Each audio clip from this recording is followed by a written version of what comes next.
Olá, eu sou Jarles Pereira, missionário da comunidade Canção Nova, e você está no Diário Espiritual. Vamos fazer juntos? Em nome do Pai, e do Filho, e do Espírito Santo. Amém. Vinde, Espírito Santo, enchei os corações dos vossos fiéis e acendei neles o fogo do vosso amor. Enviai o vosso Espírito e tudo será criado e renovareis a face da terra. Oremos. Ó Deus, que instruíste os corações dos vossos fiéis com a luz do Espírito Santo, fazei que apreciemos retamente todas as coisas, segundo o mesmo Espírito, e gozemos sempre da sua consolação, por Cristo Senhor nosso. Amém. Evangelho de São Mateus, capítulo 21, versículos de 12 a 17. Então Jesus entrou no templo e expulsou todos os vendedores e compradores que lá estavam. Virou as mesas dos cambistas e as cadeiras dos que vendiam pombas. E disse-lhes: está escrito, minha casa será chamada casa de oração. Vós, porém, fizestes dela um covil de ladrões. E aproximaram-se dele no templo cegos e coxos, e ele os curou. Os chefes dos sacerdotes e os escribas, vendo os prodígios que fizera, e as crianças que exclamavam no templo, Hosana ao filho de Davi, ficaram indignados e lhe disseram: estás ouvindo o que estão a dizer? Jesus respondeu: sim. Nunca lestes que, da boca dos pequeninos e das criancinhas de peito, preparaste um louvor para ti? Em seguida, deixando-os, saiu da cidade e dirigiu-se a Betânia, e ali pernoitou. Palavra da salvação. Glória a vós, Senhor. Jesus entrou em Jerusalém como o grande Messias, o rei que deveria vir, e entrou no templo e fez a faxina. Faxina de Deus, estava feia a coisa. E ele limpou. E isso para nós hoje é um grande sinal, porque não foi só essa vez, Jesus já fez isso muitas outras vezes na sua igreja. Quando as coisas não vão bem do jeito que devem ir e homens querem desfazer aquilo que Deus fez ou destruir ou sabotar a obra de Deus, ele faz a faxina. Ele limpa, ele põe para fora, ele mostra o erro, ele levanta um santo ou 2, 3 santos para vencer aquele mal que está acontecendo, que se implantou ou que se queria implantar na sua igreja, no seu templo, na sua casa. Aqui, se nós formos comparar no Evangelho de São João, isso já acontece lá no início. Jesus mostra essa autoridade, faz um chicote com cordas. Mas nos outros evangelhos isso acontece nesse tempo. Bom, o fato é que não era para estar acontecendo isso na casa de Deus. Essa citação que Jesus fala aqui, a gente encontra em Isaías 56, no versículo 7. Mas a gente pode ler um pouco mais. Vai dizer assim, ó. Isaías 56 está dizendo... começa um ciclo de promessas aos estrangeiros, muito bonito, mas no versículo 7 ele vai dizer assim,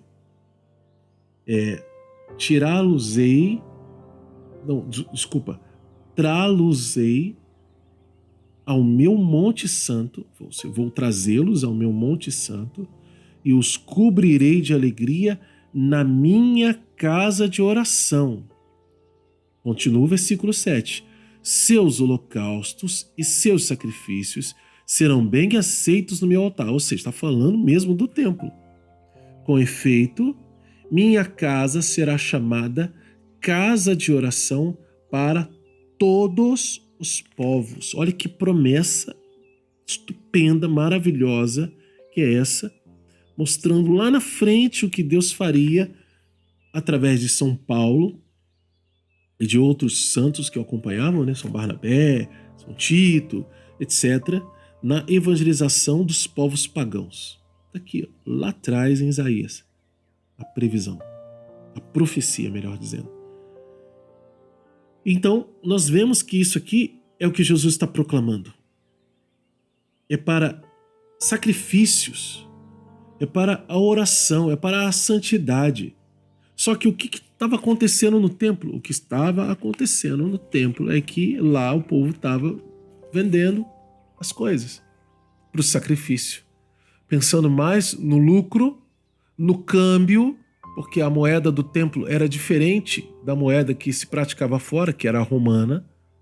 Então não podia pegar uma moeda pagã e comprar as coisas para o sacrifício. Não, tinha que trocar a moeda para comprar com a moeda sagrada aquilo que iria ser sacrificado lá no templo. Senão você ficava impuro. Ou seja, a coisa era difícil para o povo judeu. Eles pensavam assim, poxa, vamos facilitar. Vamos colocar tudo isso aqui dentro do templo e fica do nosso jeito. Só que Jesus está dizendo, não, está errado. Vocês podem fazer isso em outro lugar. Aqui dentro é para rezar. Aqui dentro é para casa de oração. Tanto que você vê que na maioria das igrejas, das nossas paróquias, a gente não tem lojinha dentro da igreja. Tem lá uma ou outra paróquia muito simples, talvez que não tem outro lugar. E por enquanto, aquilo fica lá uma banquinha, ou num dia de chuva coloca lá a banquinha dentro dali da igreja, ali na entradinha. Mas não é o comum. O comum é estar do lado de fora. Por quê? Porque é do lado de fora que se deve fazer isso. Dentro da igreja, só aquilo que é sagrado. Ah, mas Jares, tem lá o ofertório, o pessoal usa o celular hoje para pagar e tal, mas é um momento de ofertório, né, na missa. É um ato litúrgico que está acontecendo. Os meios se modernizaram. Antes era um tipo de moeda, depois foi mudando, até chegar hoje a o que muita gente faz, que é passar um Pix. E vai mudar ainda mais quando surgirem outras formas. O fato é que são coisas diferentes. Uma coisa é você ter uma quermesse dentro da igreja, é você ter, né, ter uma venda permanente lá para as pessoas e fazer daquilo um comércio, uma sujeira até, e você ter um momento de ofertório. São duas coisas completamente diferentes. Completamente diferentes. E Jesus está aqui fazendo a limpeza, a faxina por causa disso. E depois Jesus ainda curou muita gente que se aproximou, o pessoal vendo a autoridade de Jesus, né? Jesus entrou em Jerusalém, entrou no templo, expulsou os vendedores, o pessoal chegou até Jesus, Jesus começou a curar, libertar, e as crianças começaram a gritar, Hosana, o filho de Davi, Hosana, Hosana, felizes, ainda com eco lá das ruas. E o que aconteceu foi que os sacerdotes e os escribas, eles ficaram indignados, falaram assim, como que esse homem deixa falar isso? E perguntaram para Jesus, vocês não estão ouvindo o que eles estão dizendo? Jesus responde, sim, eu estou ouvindo. Vocês nunca leram que da boca dos pequeninos e das criancinhas de peito preparastes um louvor para ti? Gente, Jesus desmonta aqueles homens. Desmonta.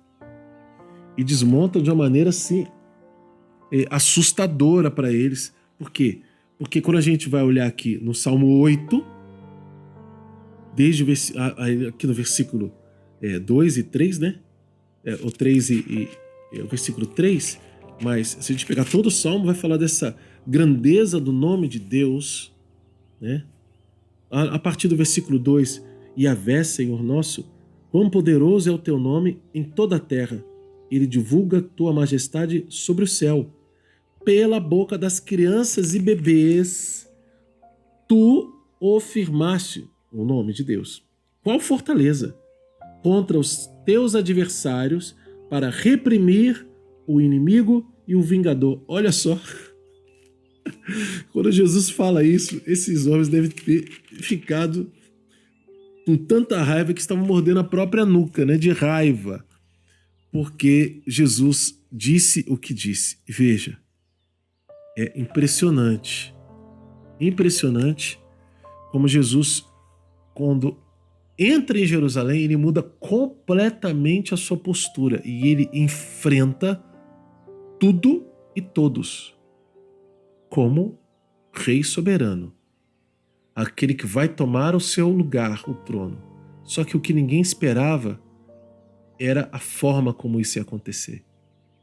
Jesus faz isso usando a força da palavra e cumprindo todas as profecias, mas da maneira inesperada, com as escrituras, cumprindo as profecias de um Messias que vem para reinar, estabelecer a sua realeza e ser vitorioso, mas não contra um império romano, mas contra um império de Satanás, do pecado. E assim, ele será coroado na cruz para sair totalmente vitorioso ao terceiro dia, na ressurreição. É um mistério para nós ainda hoje, que quando vemos falar e ouvimos falar toda a grandeza de Deus, todas as coisas maravilhosas, a gente fica, meu Deus, mas por que teve que ser assim? E é só lendo, examinando as Escrituras muitas vezes e para compreender que esse foi desde sempre o plano de Deus para a nossa salvação, salvar-nos, mostrando quem Ele é, revelando quem Ele é, o seu amor, a sua justiça, a sua face, o seu rosto, a sua santidade e, ao mesmo tempo, elevando o homem e a natureza humana. Por quê? Porque Ele assumiu a humanidade também, para si.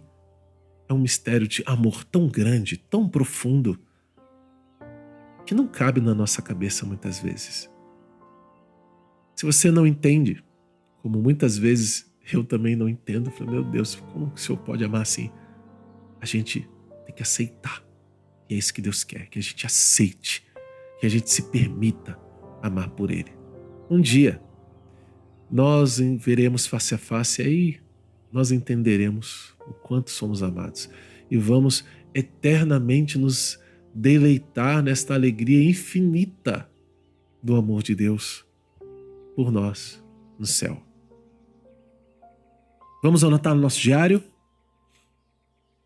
Promessas de Deus, versículo 13. Tem uma promessa aqui que é essa: minha casa será chamada casa de oração. Mas também é princípio eterno. Por quê? Porque é uma determinação de Deus. De Deus. Não é uma promessa qualquer. É uma promessa que traz em si uma determinação. Claro, você pode anotar até o final, né? Vós, porém, fizeste dela um covil de ladrões, porque Jesus está denunciando. Olha o que vocês fizeram com a minha casa. Ela foi designada para isso. Essa é a finalidade da minha casa. Veja, está no futuro, mas ela se aplica hoje. E hoje, quando falamos de casa, templo, nós lembramos de nós. Nós somos a casa, o templo de Deus. Deus também faz a faxina na gente. Faz ou não faz? Só que faz a faxina com a nossa ajuda muitas vezes. Às vezes Ele mesmo dá uma chacoalhada, é verdade. Mas a faxina mais profunda precisa vir de nós, que é a confissão sacramental. Continuando, princípios eternos, versículos 15 a 16. Também, né? Por que 15 também? Porque dá sentido, essa frase é longa, né? Os chefes dos sacerdotes e os escribas, vendo os prodígios, olha o que incomodou, os prodígios e as crianças o que aclamavam. E aí Jesus diz, eles perguntam, você não está ouvindo isso? E Jesus diz, sim, eu estou ouvindo. Nunca lestes que? Então ele confirma, tudo isso que vocês estão vendo e ouvindo é por causa disso aqui. Da boca dos pequeninos, das criancinhas de peito, preparaste para um louvor para ti. Claro, ele está usando uma tradução diferente, ou dizendo a mesma escritura de outra maneira, porque aqui no Salmo é de outra forma, né? Fala das crianças e bebês. Então é uma citação livre da escritura, mas e que eles entenderam muito bem. E nós, né? Como vamos responder essa palavra? Anota no seu diário qual é a mensagem de Deus para você e como colocar isso em prática na sua vida. É novo aqui no canal? Então convido você a se inscrever, acionar o sininho da notificação, deixar o seu like, porque o seu like evangeliza. Vamos juntos, com a graça de Deus, fazer a Bíblia inteira.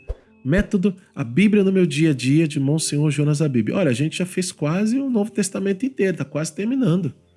Viu? Claro, tem muito estudo pela frente, mas você pode começar conosco. As playlists estão salvas aqui no canal, só que tem que começar pelo começo, tá bom?